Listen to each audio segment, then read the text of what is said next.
Hello students, good morning, good afternoon and good evening to all of you. बेटा आप जिस time ये video देख रहे हैं वही विश आप एक्सेप्ट कर लीजिए, ठीक है। तो बिना टाइम वेस्ट किए हुए हम पढ़ रहे हैं सिर्फ बायोलॉजी। किस क्लास की बायोलॉजी कर रहे हैं हम? 10th ICSE बोर्ड की बायोलॉजी कर रहे हैं बेटा, जिसमें हमारा चैप्टर है एब्जॉर्प्शन बाय रूट्स। ठीक है, सीधा स्टार्ट करते हैं बेटा चैप्टर। तो एब्जॉर्प्शन क्यों चाहिए, क्यों होनी चाहिए प्लांट्स में? ठीक है, सबसे पहले to absorb water and mineral from the soil. Soil में से वाटर और मिनरल को एब्जॉर्ब किया जाए and conduct them into stem for the supply to leaves, flowers and fruits. ठीक है, पानी को एब्जॉर्ब करना है और बाकी पार्ट्स तक। इमेजिन ये एक ट्री है, इसमें पत्ते भी लगे हुए हैं, फूल भी लगे हुए हैं, फ्लावर्स और फ्रूट्स भी लगे हुए हैं। तो रूट्स बेटा क्या करेंगी? ये क्या है? रूट्स है। दूर दूर से पानी को एब्जॉर्ब करेगी, स्टेम में आगे लेकर जाएगी और फिर उससे लीव्स तक लेके जाएगी, वहाँ से फ्लावर्स तक और फिर फ्रूट्स तक, ताकि ये मैच्योर हो सकें सारे और अपने फंक्शन परफॉर्म कर सकें।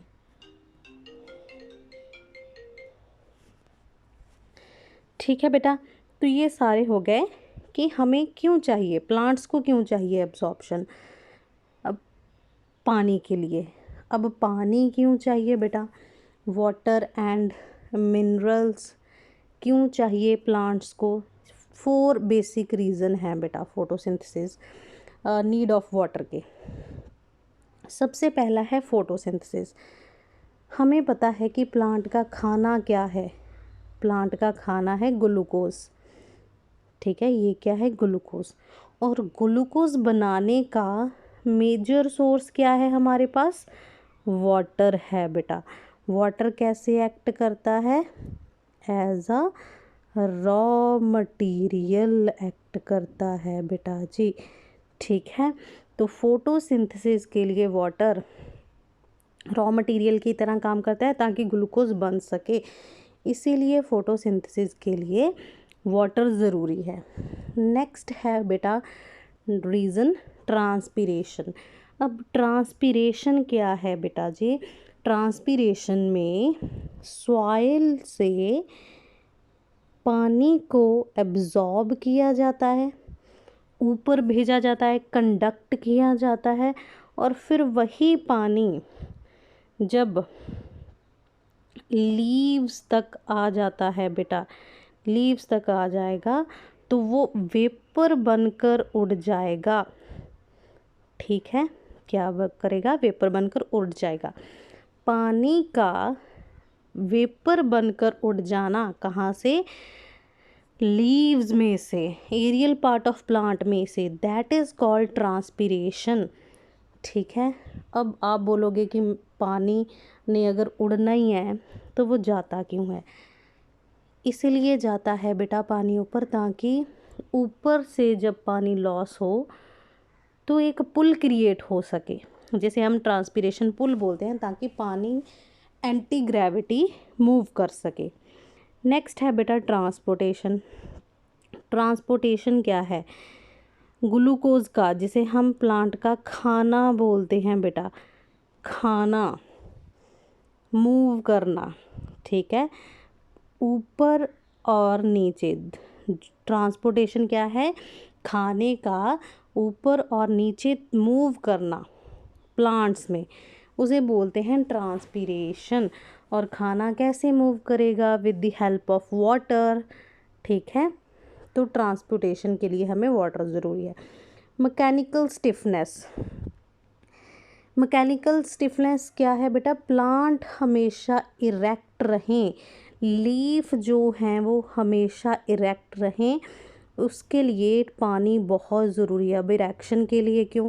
क्योंकि इसके अंदर जो वैक्यूल होंगे बेटा, इसके अंदर जो वैक्यूल होंगे वो हमेशा पानी से फिल रहेंगे, इसमें पानी रहेगा तभी तो वो इरेक्ट रह सकेंगे, फूलेंगे, फूलेंगे तो इरेक्ट रहेंगे। तो ये बेसिक रीज़न है हमें पानी क्यों चाहिए, प्लांट्स को पानी क्यों चाहिए। अब नेक्स्ट आता है हमारे पास मिनरल्स, कि मिनरल्स क्यों चाहिए। मिनरल्स आर द एलिमेंट, ये कलर थोड़ा यही लेते हैं हम। Minerals are the element required as a constituent of cell and cell organelles. तो मिनरल्स या तो सेल का कोई पार्ट बनाते हैं या सेल ऑर्गेनेलिस का, इसमें सिर्फ हमें इतना ही करना है। नेक्स्ट है बेटा हमारे पास कैरेक्टरिस्टिक्स ऑफ रूट। पानी एब्जॉर्ब करने के लिए रूट्स कैसी होनी चाहिए। सबसे पहला है बेटा surface area of root is enormous. Root का सरफेस एरिया जो है वो बहुत फैला होना चाहिए। अब अगर ये ट्री है तो इसकी रूट्स जो हैं पहले वो फैलती कैसे हैं, ऐसे, ये छोटे छोटे क्या हैं, रूट हेयर हैं बेटा। तो रूट्स जो फैलती हैं ना वो रूट हेयर की वजह से फैलती हैं। अब जितना ये फैलेंगी उतना ही ये वाटर एब्जॉर्ब करेंगी, ठीक है। तो सरफेस एरिया ऑफ रूट क्यों चाहिए, ताकि enormous surface area for more water absorption, ज़्यादा से ज़्यादा पानी एब्जॉर्ब हो सके। और सरफेस एरिया इंक्रीज होता कैसे है बेटा, with the help of root hairs, ठीक है। नेक्स्ट पॉइंट क्या है हमारा, root hairs contain cell sap of higher concentration than the surrounding water. Root hair में जो सेल सैप होगा उसकी कंसंट्रेशन ज़्यादा होनी चाहिए सराउंडिंग वाटर से। अब पहले देखो बेटा, एक सेल के अंदर ना, ये एक सेल है, इसके अंदर दो तरह के फ्लूइड होते हैं। एक होता है साइटोप्लाज्म, ठीक है, एक होता है सेल सैप, ठीक है। ये जो सेल सैप होता है बेटा ये सेल के वैक्यूल में होगा, ठीक है। अब सेल सैप के कंसंट्रेशन से, कंसंट्रेटेड से क्या मतलब है कि सेल सैप कंसंट्रेटेड होना चाहिए। जब इसमें बेटा सेल सैप में हम सॉल्यूट की अमाउंट इंक्रीज़ कर देते हैं, किसी भी सॉल्यूशन में अगर सॉल्यूट की अमाउंट इंक्रीज़ कर दें तो उस सॉल्यूशन को हम कंसंट्रेटेड सॉल्यूशन बोलते हैं बेटा, कंसंट्रेटेड सॉल्यूशन। अब मेनली हमें सॉल्यूट किसे मानना है, नमक को, सॉल्ट की कंसंट्रेशन ज़्यादा होनी चाहिए सेल सैप में, ठीक है। आई होप ये क्लियर है। अब नेक्स्ट हमारे पास है, अब क्यों होना चाहिए, रीज़न है, रीज़न क्या है इसका, root hair contain cell sap of higher concentration than the surrounding water. क्योंकि बेटा higher concentration of cell sap in vacuole require to drop water from outside. हमेशा ये याद रखो बेटा, जब भी कंसंट्रेटेड सॉल्यूशन होगा तो वो वाटर को अपनी तरफ खींचेगा, वाटर ड्रॉ करेगा अपनी तरफ। आप ऐसे भी याद रख सकते हो कि नमक जो है वो पानी को खींचता है, पी लेता है, ठीक है। तो जितना रूट के अंदर, रूट हेयर के अंदर होगा सॉल्ट उतना ही पानी अंदर जाएगा, ठीक है। अब नेक्स्ट पॉइंट देखो, root hairs have thin wall. Root hairs की वॉल जो है वो पतली होनी चाहिए। अब लेयर्स जो है ना, ये वॉल्स हैं बेटा, ये भी दो तरह की होती हैं। कितने तरह की होती हैं, दो तरह की, थिन सेल वॉल और थिन सेल मेम्ब्रेन। इमेजिन ये एक सेल है तो उसकी जो फर्स्ट लेयर होगी बेटा वो सेल वॉल होगी और उसके अंदर वाली कौन सी होगी, सेल मेम्ब्रेन होगी। और सेल मेम्ब्रेन के अंदर वाले फ्लूइड को बेटा, ये जो फ्लूइड होगा, ठीक है, इसे हम बोलेंगे साइटोप्लाज्म, ओके। अब हमारा क्वेश्चन है कि सेल वॉल जो है वो थिन क्यों होनी चाहिए। Allow the water and dissolve substances freely in and out of the cell. Cell wall एक ऐसी नेचर की होती है बेटा कि उसमें से कोई भी सब्सटेंसेस इजीली पास ऑन हो सकता है, वो सभी को अलाउ करती है सेल के अंदर जाना, ठीक है। और जो लेयर या जो वॉल बेटा सभी चीज़ों को अलाउ करती है अपने अंदर और बाहर जाने के लिए, ऐसी सेल वॉल को हम बोलते हैं परमिएबल। वो क्या है?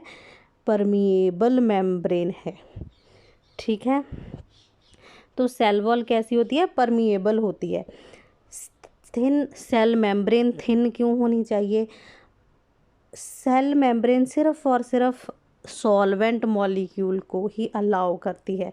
सॉल्वेंट भी मोस्टली कौन सा होना चाहिए? वाटर मॉलिक्यूल को ही अलाउ करती है, सभी सॉल्वेंट जैसे भी हो। तो ऐसी मेम्ब्रेन बेटा जो सिलेक्टिव चीज़ों को ही अंदर आने दे, उसे हम बोलते हैं semi permeable. Semi permeable membrane, ठीक है। जो सिलेक्टिव चीज़ों को अंदर भेजें वो सेमी परमिएबल होती है। तो अभी एक रूट का स्ट्रक्चर है जो आपकी बुक में दिया हुआ है, इस पूरे को हम बोलते हैं एपिडर्मल सेल। आउटरमोस्ट लेयर जी देखो कौन सी है? Outermost cell wall. उसके अंदर वाली कौन सी है? सेल मेम्ब्रेन, ये वाली उसके साथ वाली।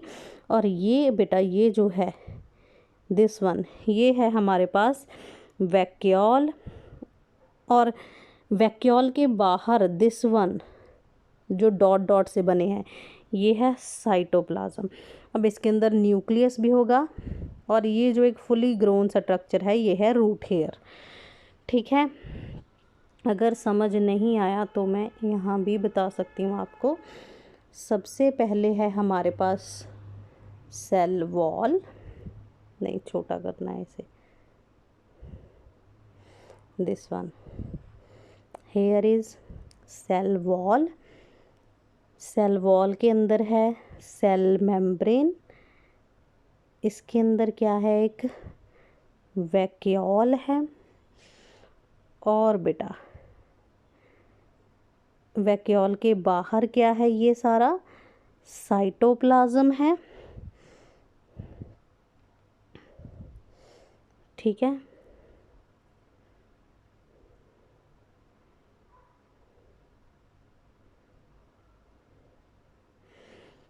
और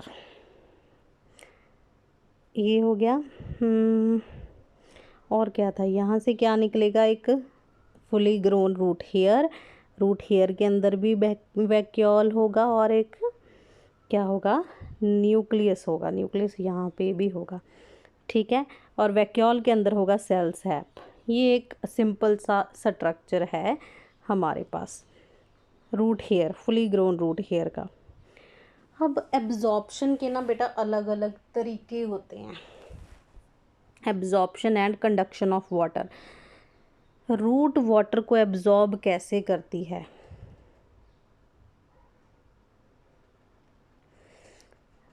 उसके फिनोमिना कौन से हैं? Imbibition, diffusion, osmosis, active transport, turgidity and flaccidity. इन सब को अब हम डिटेल में करने वाले हैं, कुछ टॉपिक और भी ऐड होंगे। सबसे पहले हमारे पास आता है बेटा इम्बाइबेशन। अब ये इम्बाइबेशन क्या होता है?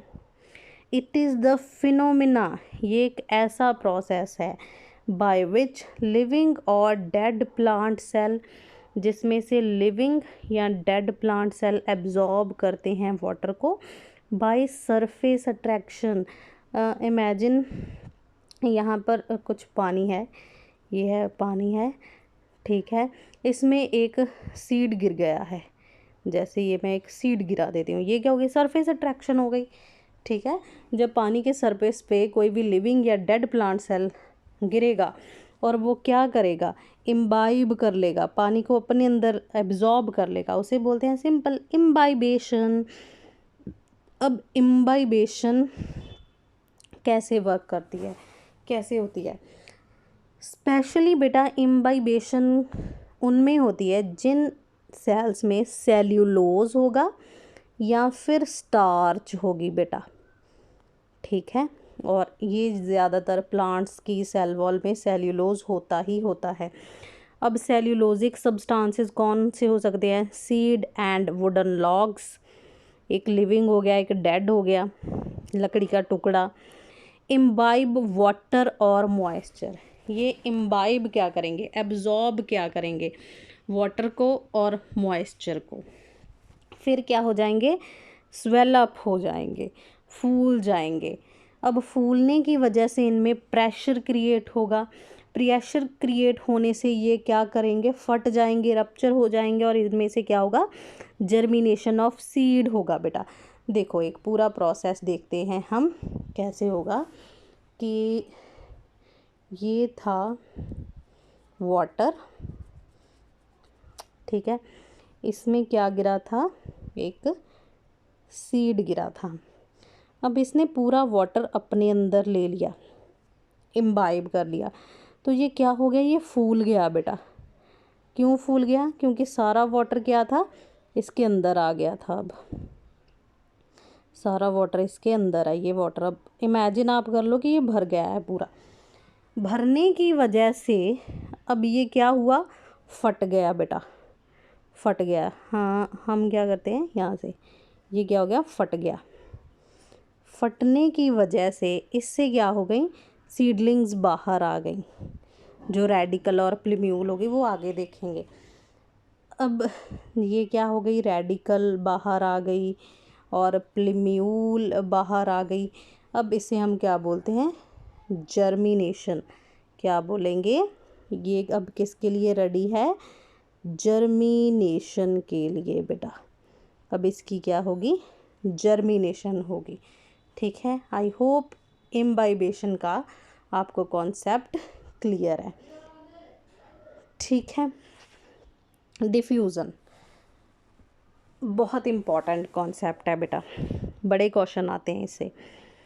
It is a free movement of molecule, ये एक मॉलिक्यूल्स की फ्री मूवमेंट है of a substance from the region of their higher concentration to lower concentration when two are in direct contact। अब इसमें भी एक वर्ड यूज़ हुआ है बेटा, कौन सा वर्ड यूज़ हुआ है,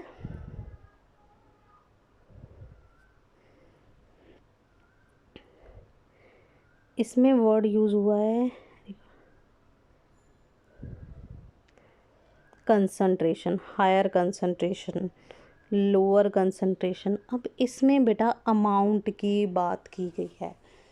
एक देखो हम सिंपली प्लांट में देखते हैं एक्सचेंज ऑफ गैसेस होता है। एक्सचेंज ऑफ गैसेस में क्या है, एटमॉस्फेयर में क्या है, कार्बन डाइऑक्साइड बहुत ज़्यादा है, प्लांट के अंदर कार्बन डाइऑक्साइड बहुत कम है। तो प्लांट क्या करता है, कार्बन डाइऑक्साइड को अपने अंदर लेता है। तो क्या हुई मूवमेंट, ज़्यादा से कम की ओर मूवमेंट हुई ना। तो वो वाला प्रोसेस जिसमें एक चीज़ बहुत ज़्यादा हो, दूसरी चीज़ बहुत कम हो, दूसरी जगह वही चीज़ बहुत कम हो, तो जब वो हायर से लोअर की ओर मूव करेगी उसे हम डिफ्यूज़न बोलते हैं। ये हो गया, आई होप आपको ये सब क्लियर है। अब देखो और क्या होता है, लीफ के अंदर ऑक्सीजन ज़्यादा है, हमारे अंदर ऑक्सीजन कम है, तो ज़्यादा से कम की ओर चीज़ें मूव करती हैं ना, हम ऑक्सीजन को लेते हैं, तो ये हो गई डिफ्यूज़न। और ये फ्री मूवमेंट है बेटा, ये परमिएबल मेम्ब्रेन के थ्रू होती है, इसमें कोई हर एक चीज़ की डिफ्यूज़न हो सकती है प्लांट में। अब नेक्स्ट है हमारे पास osmosis. Osmosis is the movement of water molecule. इसमें क्या है, मूवमेंट होती है वाटर मॉलिक्यूल की from the region of higher concentration, from the region of their higher concentration to the region of lower concentration through semi permeable membrane. ठीक है, अब इस डेफिनेशंस को समझें बेटा क्या है। ये मान लो एक बीकर है, ठीक है, एक हमारे पास ए साइड है, एक बी साइड है, और ये क्या है हमारे पास सेमी परमिएबल मेम्ब्रेन है। एक के अंदर पानी है, सिर्फ और सिर्फ पानी, बहुत ज़्यादा है, ठीक है, और दूसरे के अंदर पानी और साथ में कुछ और क्या हो सकता है, सॉल्ट के पार्टिकल है, मतलब इसमें क्या है, सॉल्यूशन है।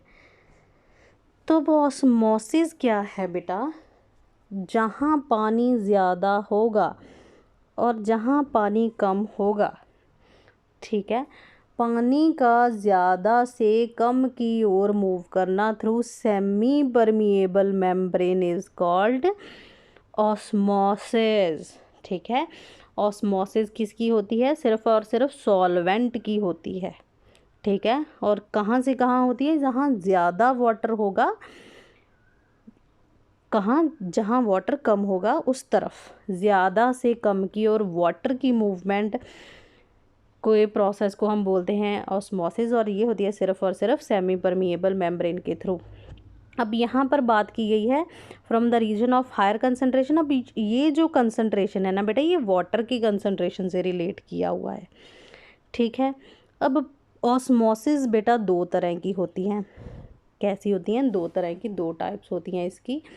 यहाँ देखो, एक होती है एंडोऑस्मोसिस, एक होती है एक्सोऑस्मोसिस, ठीक है। अब एंडो का मतलब हमें पता है क्या होता है, एंडो का मतलब होता है इनसाइड, ऑस्मोसिस क्या है, वाटर की मूवमेंट, मतलब जब पानी सेल के अंदर जाए, ठीक है, ये क्या है, पानी है और ये कहाँ जा रहा है, सेल के अंदर जा रहा है, इस प्रोसेस को हम क्या बोलेंगे, endosmosis. Inward movement of water, water की inward movement through a semi permeable membrane, semi permeable membrane के through when the surrounding solution is less concentrated, मतलब वाटर बहुत ज़्यादा हो और उसमें सल्यूट की अमाउंट बहुत कम हो, ठीक है, तो पानी बाहर से अंदर तक जाएगा और सेल क्या हो जाएगा, फूल जाएगा, टर्जिड हो जाएगा। अब एक्सो, इसे हम रिलेट कर सकते हैं एग्जिट से, एग्जिट, ठीक है, पानी का बाहर जाना। एक्सो को किससे रिलेट करेंगे, एग्जिट से, ठीक है। Outward movement of water through a semi permeable membrane when surrounded solution is more concentrated. अब देखो इसमें क्या है, ये एक बीकर है, इसमें मैंने एक सेल रख दिया, ये क्या है, वाटर है, और इस वाटर के अंदर अब मैंने सॉल्ट जो है वो बहुत ज़्यादा कर दिया है। जब सॉल्ट ज़्यादा होगा तो वो पानी को अपनी तरफ खींचेगा, तो वो पानी को बाहर लेकर आएगा, तो सेल क्या होगा, श्रिंक होगा। इस प्रोसेस को बोलते हैं एक्सोऑस्मोसिस, ठीक है। आई होप ये टॉपिक भी आपको क्लियर है। अब ऑस्मोटिक प्रेशर क्या है बेटा, ये डेफिनेशन की तरफ आपने ध्यान नहीं देना।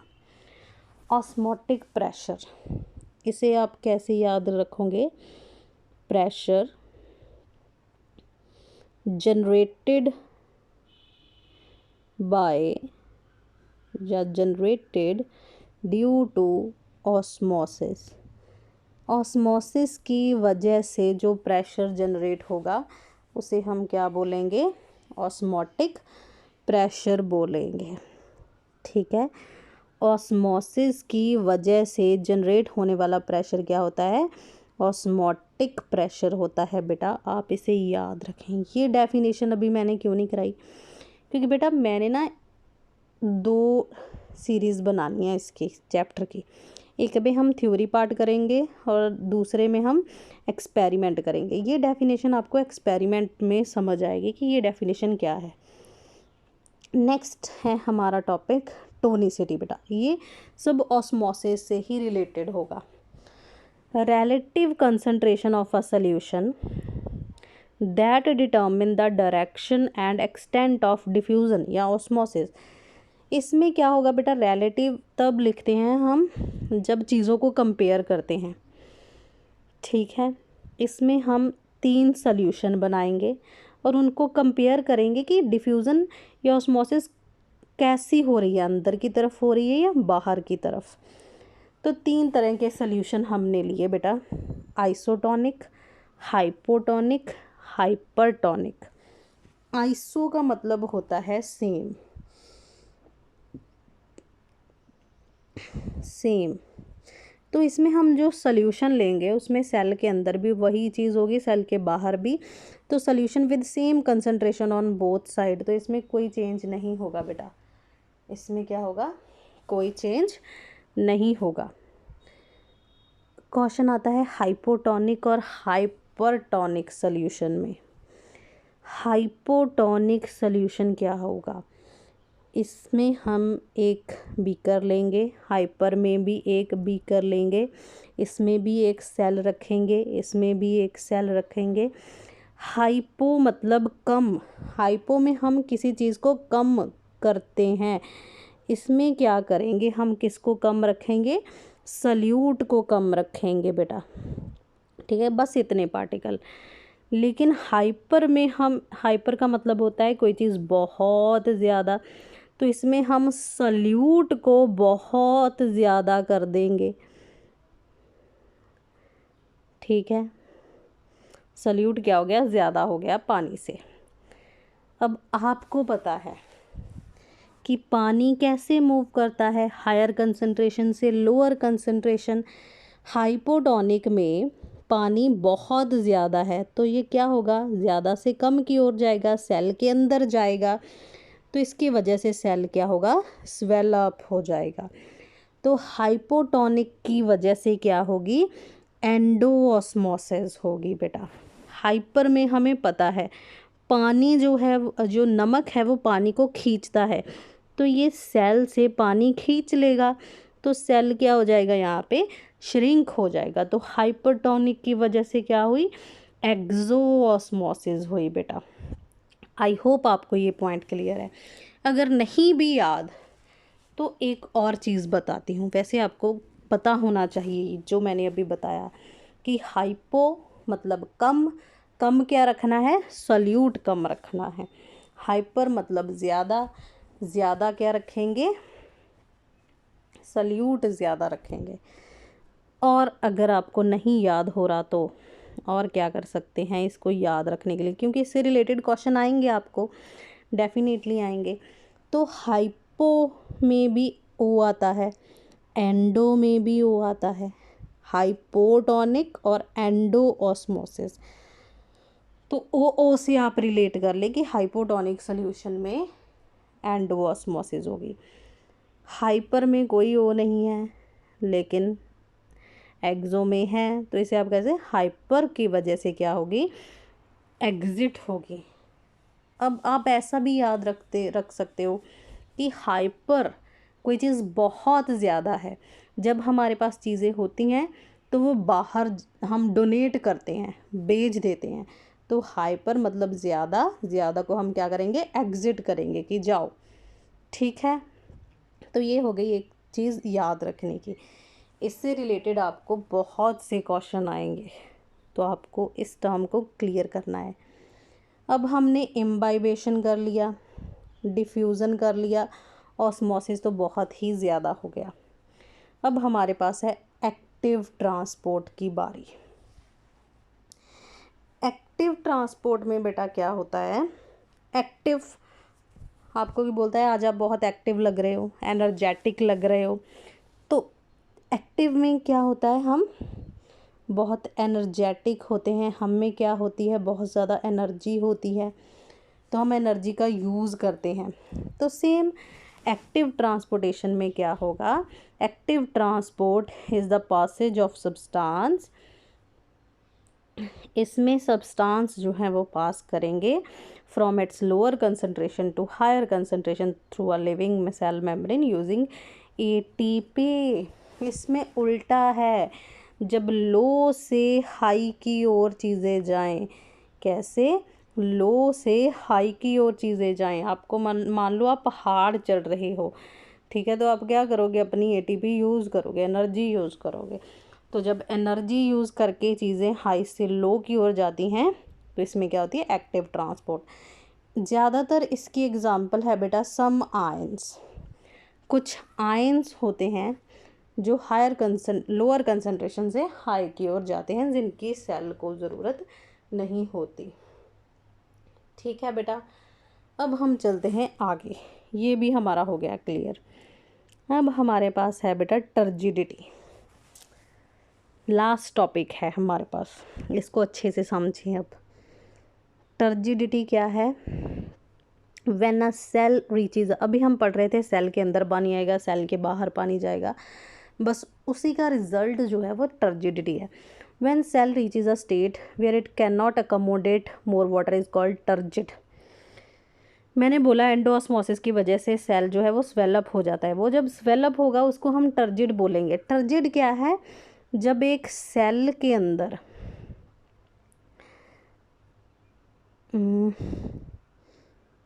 अब ये सेल है,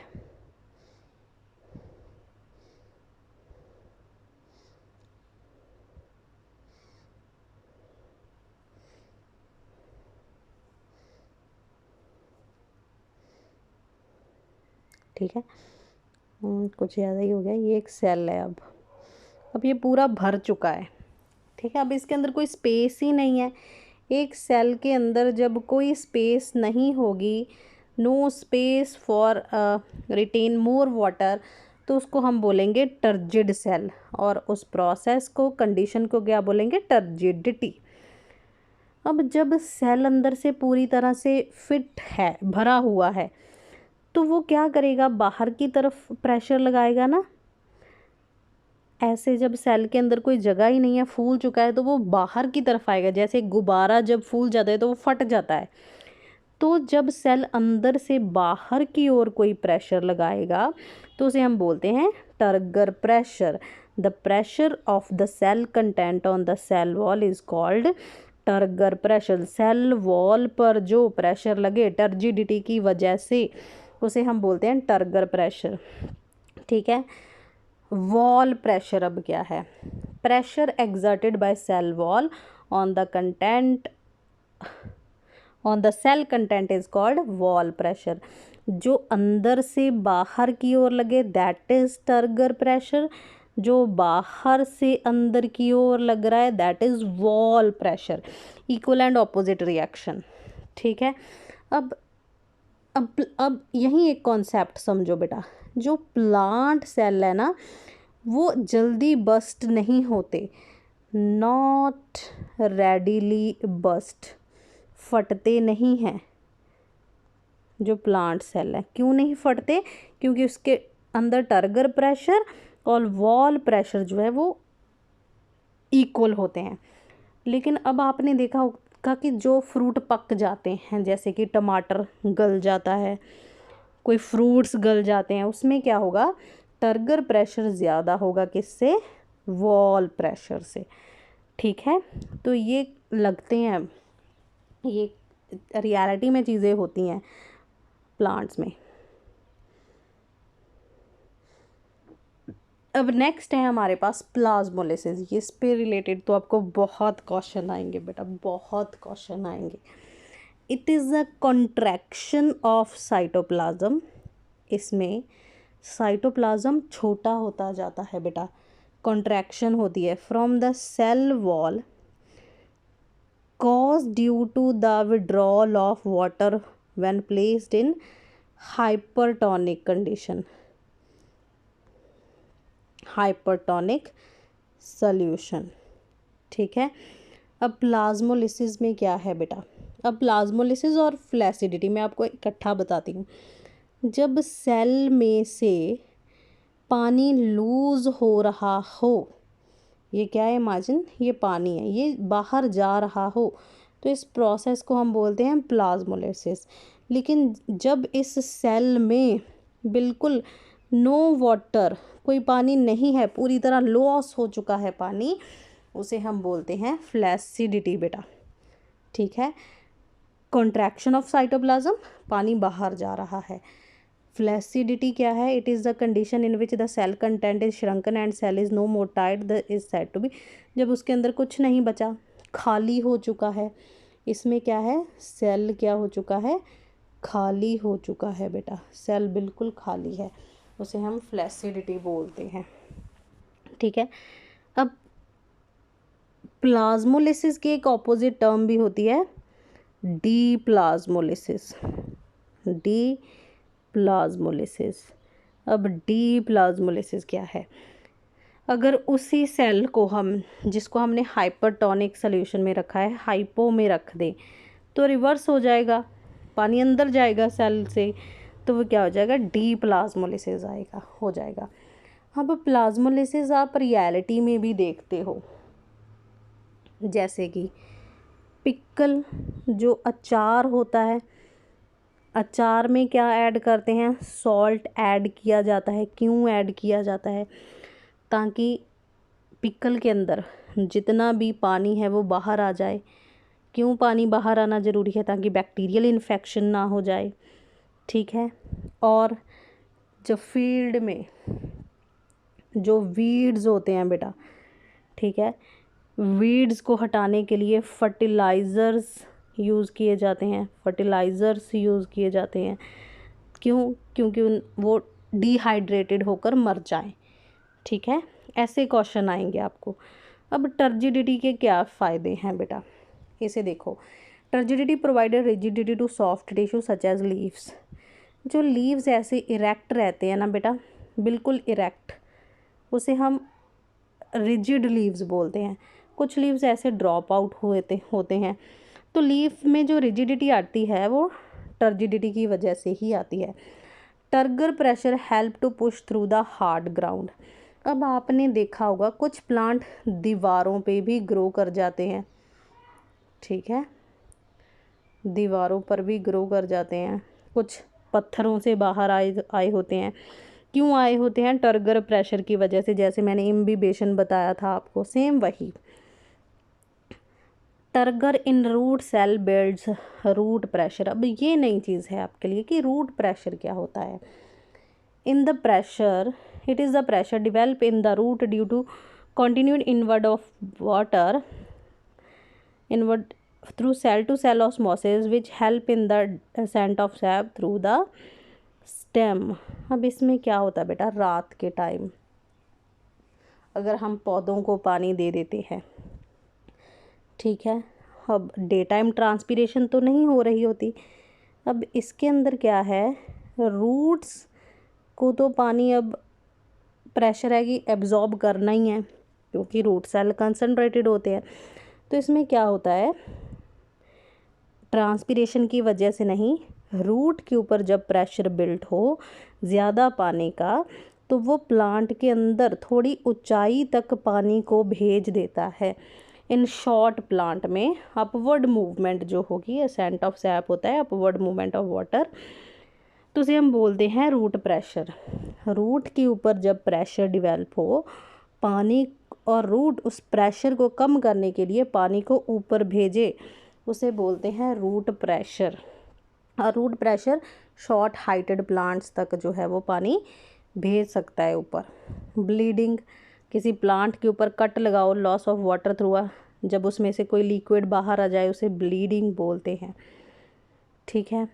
turgor in opening and closing of stomata, ये इम्पॉर्टेंट है, ये मैं आपको बताती हूँ। ये क्या है बेटा? एक स्टोमेटा के गार्ड सेल। अब स्टोमेटा के सराउंडिंग कुछ एक्स्ट्रा सेल्स भी होते हैं। गार्ड सेल के सराउंडिंग ऐसा कुछ होता है। अब होता क्या है बेटा? जो गार्ड सेल की इनर वॉल होती है, दिस वन, ये क्या होती है? थिक होती है। गार्ड सेल की इनर वॉल क्या होती है? थिक होती है, थोड़ी फूली हुई होती है।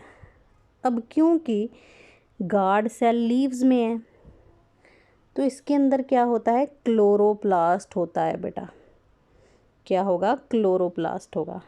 क्लोरोप्लास्ट की वजह से क्या होगी, फोटोसिंथेसिस होगी। फोटोसिंथेसिस की वजह से क्या बनेगा, ग्लूकोज बनेगा। तो अब इसके अंदर ग्लूकोज बना, मतलब सॉल्ट बन गया इसके अंदर। जब इसके अंदर सॉल्ट बन जाएगा तो ये क्या होगा बेटा, ये क्या बन जाएगा, हाइपरटोनिक बन जाएगा। हाइपरटोनिक हुआ तो ये क्या किया, सराउंडिंग सेल से पानी को एब्जॉर्ब किया और फूल गया। सराउंडिंग सेल से पानी को एब्जॉर्ब कर कर क्या हो गया, टर्जिड हो गया। और जब स्टोमेटा टर्जिड होंगे तो वो ओपन हो जाएंगे और पूरा रिवर्स होगा at night. No light, no chloroplast active, no photosynthesis, तो ये क्या हो जाएंगे, सारा पानी रात के टाइम लॉस कर देंगे और स्टोमेटा ऐसे हो जाएंगे फ्लैसिड, बिल्कुल क्लोज से। ठीक है, आई होप ये पॉइंट भी आपको क्लियर है। ठीक है, टर्गर मूवमेंट, जो टच मी नॉट का प्लांट है, टच मी नॉट का प्लांट है, जिसे हम मिमोसा प्यूडिका बोलते हैं, मिमोसा प्यूडिका, वो क्या होता है, उसके लीव्स ऐसे होते हैं, लेकिन जब उसे कोई टच करता है तो उसके लीव बिल्कुल ऐसे मुरझा जाते हैं, उसे टर्गर मूवमेंट बोलते हैं। अब असेंट ऑफ सैप के लिए बेटा कुछ फोर्सेस रिस्पॉन्सिबल है पानी को ऊपर भेजने के लिए। रूट प्रेशर अभी पढ़ लिया कि प्रेशर के ऊपर, रूट के ऊपर जो है वो प्रेशर डिवेल्प हुआ और पानी क्या गया, ऊपर गया। कैपिलैरिटी, ट्रांसपिरेशन, पुल और कोहीजन एंड एडहीजन। रूट प्रेशर पढ़ लिया है हमने, अब हम करेंगे कैपिलैरिटी। इस कंडीशन को बेटा आप ऐसे देखें कि आप फ्रूटी भी रहे हैं with the help of straw, जो छोटा सा मिलता है। वो पाइप कितना छोटा होता है, उसके अंदर जो स्पेस होती है वो कितनी कम होती है, उस कम स्पेस को, नैरो डायमीटर को बोलते हैं कैपिलैरिटी। कैपिलैरिटी क्या है, एबिलिटी ऑफ लिक्विड, लिक्विड की क्षमता to move within the narrow space, narrow space में वो मूव कर सके against the force of gravity. जितना ज़्यादा नैरो सरफेस होगा उतनी ज़्यादा असेंट ऑफ सैप होगी, पानी ऊपर जाएगा। Transpiration pull, transpiration pull is when plant draw water, जब प्लांट रूट में से पानी लें और कहाँ तक लेके जाएं, लीव्स तक, और उसको कहाँ रिलीज़ कर दें, एयर में, थ्रू टाइनी पोर्स, स्टोमेटा के थ्रू।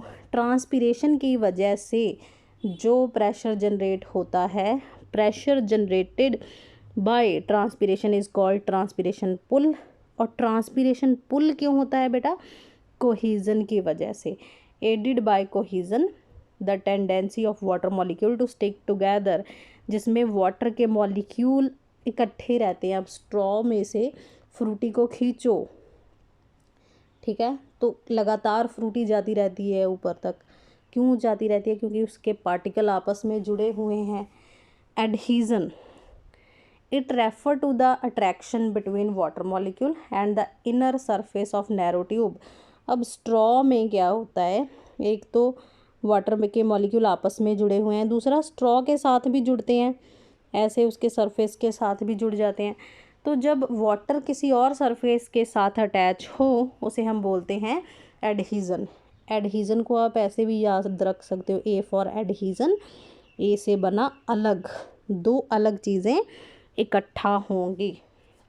ठीक है, ये भी एक एंटी ग्रेविटी फोर्स है। लास्ट टॉपिक इस चैप्टर का, that is guttation. Guttation is the process, एक ऐसा प्रोसेस है by which plants exude spread water droplets from the edge of their leaves, usually occur overnight or in early morning। अब मैंने बोला था कि रूट प्रेशर की वजह से पानी ऊपर जाएगा।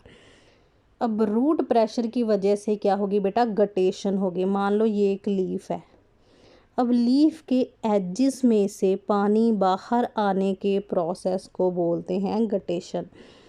ठीक है, क्यों हुई, क्योंकि ट्रांसपिरेशन नहीं हो रही थी भाई रात में और अर्ली मॉर्निंग में। तो अब प्लांट को तो अपना प्रेशर कम करना ही है, रूट ने अपना काम किया, प्लांट में भेज दिया पानी। अब प्लांट क्या करेगा, वो एजेस में से पानी निकालेगा, टिप में से, ठीक है, बिल्कुल लीफ की टिप में से जब पानी आए उसे बोलते हैं गटेशन। और गटेशन टिप में से क्यों होती है बेटा, हमेशा टिप में से? क्योंकि इसमें होते हैं हाइडाथॉड्स, हाइडाथॉड्स जो एक स्पेशल ओपनिंग होती है बेटा। ठीक है, तो इसी के साथ बेटा हमारा ये चैप्टर जो है वो ख़त्म हो गया है सारा, absorption by root. I hope आपको ये चैप्टर क्लियर है। लेकिन अगर कोई डाउट है, कोई टॉपिक मैंने फास्ट समझा दिया है, तो आप प्लीज़ मैसेज कमेंट करें और पूछें। ठीक है, पढ़ाई करें।